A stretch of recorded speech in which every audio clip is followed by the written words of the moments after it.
In this video we are going to talk about getters and setters. getters और setters हम कैसे इस्तेमाल करते हैं और इसको क्यों इस्तेमाल करते हैं, इस वीडियो में हम बात करेंगे। फर्स्ट ऑफ ऑल हम ये देखते हैं कि यहाँ पर एक कांस्टेंट के कीवर्ड के ज़रिए हमने एक वेरिएबल आइडेंटिफायर लिया हुआ है लैपटॉप, और एक ऑब्जेक्ट यहाँ पे मुतारफ़ हमने कराया हुआ है जिसकी दो प्रॉपर्टीज़ वैल्यू या की वैल्यू पेयर है।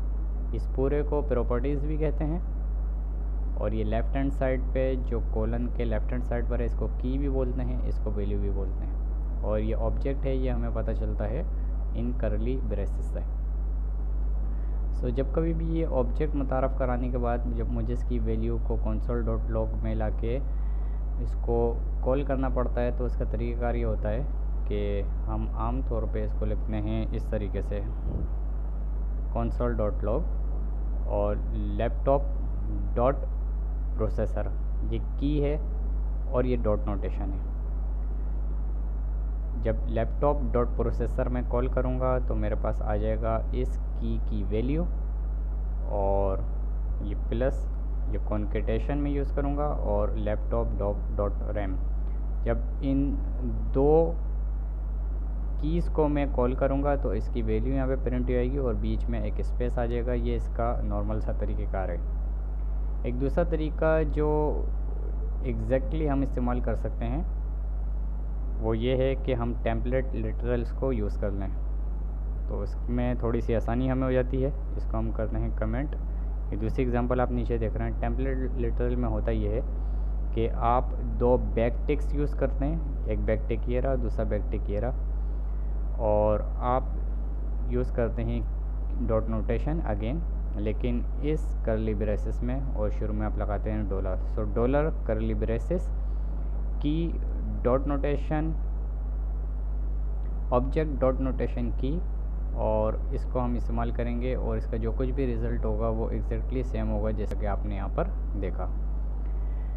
इस अप्रोच में भी प्रॉब्लम ये है कि अगर इस लैपटॉप डॉट प्रोसेसर और लैपटॉप डॉट रैम को मुझे बार बार अपने पूरे कोड में रिकॉल करना हो तो मुझे बार बार ये कोड लिखना पड़ेगा पूरा। सो अगर इस कोड को मुझे बार बार लिखना है तो इसका एक बेहतर तरीक़ेकार ये हो सकता है कि हम एक फ़ंक्शन बना लें और उस फंक्शन में इसको भी रिटर्न कर लें और इसको भी रिटर्न कर लें, और वो फंक्शन हम कॉल बैक कर लें, तो जिससे हमारा जो ये दो वैल्यूज़ हैं किसी ऑब्जेक्ट की ये हम गेट कर सकते हैं। सो उसमें हम क्या करते हैं कि डॉट नोटेशन के ज़रिए यहाँ पे आप तीसरा देख रहे हैं कि जब हम फंक्शन को कॉल कर दें किसी ऑब्जेक्ट के अंदर लैपटॉप डॉट फंक्शन, और ऑब्वियसली हमें ये दो यहाँ पर पैरेंथेसिस यूज़ करने पड़ेंगे। सो इसको हम किस तरीके से करते हैं इसके लिए हम ऊपर आएंगे। सबसे पहले मैं आपको रिपीट कर देता हूँ कि हम फंक्शन बेसिकली किस तरीके से बनाते थे। फंक्शन बनाने का एक तरीका ये होता है कि आप फंक्शन का कीवर्ड लिखते हैं, इसके आगे ये पैरेंथेसिस लगाते हैं और ये कोड ब्लॉक लिखते हैं, और इस कोड ब्लॉक के यहाँ पर आप एक्चुअल जो कोड आपको रन करवाना है इस फंक्शन के लिए वो लिख देते हैं। और जब इसी फंक्शन को आप किसी ऑब्जेक्ट के अंदर डिफ़ाइन करते हैं तो अगेन ये कॉलन होता है, कॉलन से पहले आप लेफ़्ट हैंड पे उसका की लिखते हैं। ये की है, ये इसकी वैल्यू है, ये की वैल्यू पेयर है, इसको प्रॉपर्टी बोलते हैं। ये की है, ये इसकी वैल्यू है। सो जब की वैल्यू फंक्शन बन जाती है तो हम आम तौर पे इसको बोलते हैं मेथड। सो इसको मैं करता हूँ कमेंट। आगे देखें, जब कभी भी नॉर्मली हम कोई फंक्शन डिफ़ाइन करते हैं आउटसाइड ऑफ द ऑब्जेक्ट तो हम उसमें क्या करते हैं, फंक्शन का कीवर्ड लिखते हैं, फंक्शन का नाम लिखते हैं ताकि उसको हम कॉल बैक कर सकें। उसके बाद ये पैरेंथेसिस होते हैं और ये करली ब्रेसेस होते हैं। सो जब इसी किस्म के फंक्शन को हम ऑब्जेक्ट के अंदर कॉल कर रहे होते हैं तो ऑब्जेक्ट हमें एक आसानी ये फराहम करता है कि फ़ंक्शन का कीवर्ड लिखने की ज़रूरत नहीं है, हम डायरेक्टली भी ये की पेयर वैल्यू डिफ़ाइन कर सकते हैं। सो जो काम हम इस तरीके से कर रहे थे वो हम डायरेक्टली फंक्शन का वर्ड रिमूव करके इस तरीके से भी लिख सकते हैं, ये मेथड कॉल हो जाएगा।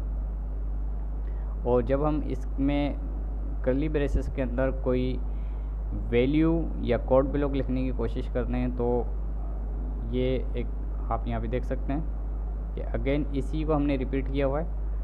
एक स्पेक्स नाम का फंक्शन है और ये पैरेंथेसिस है, और पैरेंथेसिस में ये कोड ब्लॉक लिखा हुआ है। एग्जैक्टली ये वही कोड ब्लॉक है टेम्पलेट लिटरल वाला जो हमने इससे पहले console.log के ज़रिए प्रिंट कराया था।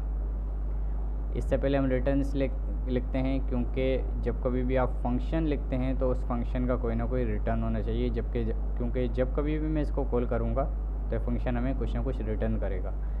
सो अगर इस फंक्शन को मैं कॉल करता हूँ यहाँ पर बिल्कुल नीचे आके console.log laptop.specs, तो ये फंक्शन क्या करेगा कि एग्जैक्टली वही काम करेगा जो यहाँ पर हो रहा था, लेकिन हमारा कोड जो है वो काफ़ी हद तक सेव हो जाएगा।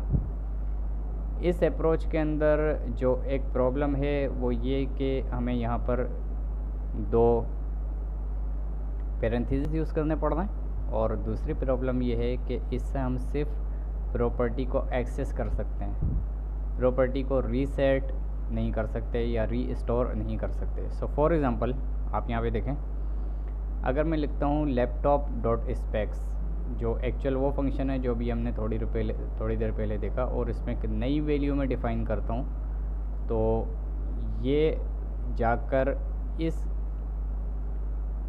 ऑब्जेक्ट के अंदर नई वैल्यूज़ प्रोसेसर या रैम की कभी भी डिफ़ाइन नहीं कर सकता, क्योंकि ये आउटसाइड लिखा हुआ है। ठीक है, सो यहाँ पर हमारे पास आते हैं गेटर्स और सेटर्स के, जिसके ज़रिए हम एक्सेस कर सकते हैं प्रॉपर्टीज़ को आउटसाइड ऑफ द ऑब्जेक्ट।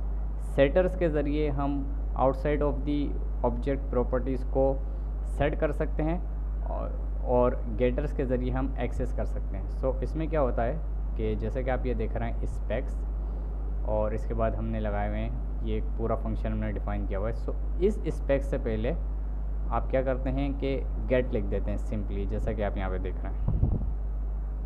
जब यहाँ पे आप गेट देखेंगे, ये कोड ब्लॉक में करता हूँ यहाँ पे 1, और इसको भी हम कर देते हैं यहाँ पे अनडिफाइंड। सो हमने यहाँ पर क्या किया है कि स्पेक्स नाम के इस फंक्शन के पीछे यहाँ पर सिर्फ गेट लिख दिया और कोई भी तब्दीली नहीं की। सो अब जब मैं इस कोड को यहाँ पर रन करूँगा तो मुझे ये 2 पैरेंथेसिस लिखने की ज़रूरत नहीं है। हम डायरेक्टली इसको डॉट नोटेशन के ज़रिए कॉल कर सकते हैं, जिस तरीके से सिंपली हम किसी भी ऑब्जेक्ट की प्रॉपर्टी को डॉट नोटेशन के ज़रिए कॉल करते हैं। सो laptop.specs क्या करेगा कि जाके ढूंढेगा गेट कहाँ पर है और ये स्पेक्स नाम का फंक्शन कहाँ है, और रिटर्न कर देगा जो कोई भी वैल्यू हमने रिटर्न कराई है। दूसरे नंबर पे गेट की तरह से एक दूसरी चीज़ होती है जिसको हम कहते हैं सेट। ये सेट क्या करेगा कि जब कभी भी आउटसाइड ऑफ द ऑब्जेक्ट, देखें ये ऑब्जेक्ट, ये नीचे सबसे नीचे जो आप यहाँ पर कर्ली ब्रेसेस देख रहे हैं, ये ऑब्जेक्ट क्लोज हो रहा है। ये लाइन्स आप देख सकते हैं, सबसे ऊपर हमने ऑब्जेक्ट डिफ़ाइन किया था कांस्टेंट के ज़रिए, ये यहाँ पे क्लोज हो रहा है। अभी ये जो सेट की प्रॉपर्टी आप देख रहे हैं या मेथड देख रहे हैं, ये इनसाइड ऑफ द ऑब्जेक्ट है। इनसाइड ऑफ द ऑब्जेक्ट आप फंक्शन लेते हैं और सेट का कीवर्ड लिखते हैं। ऊपर आपने गेट का कीवर्ड लिखा था। इसमें और इसमें बुनियादी डिफरेंस ये है कि यहाँ पर आपको एक पैरामीटर डिफ़ाइन करना पड़ता है, क्योंकि आपने आउटसाइड ऑफ द ऑब्जेक्ट यहाँ पर इसकी वैल्यू को सेट करना है। जब इसकी वैल्यू को सेट करना है तो ऑब्वियसली आप कोई पैरामीटर भेजेंगे, और कोई पैरामीटर भेजेंगे तो वो इसकी वैल्यू को रीसेट करेगा।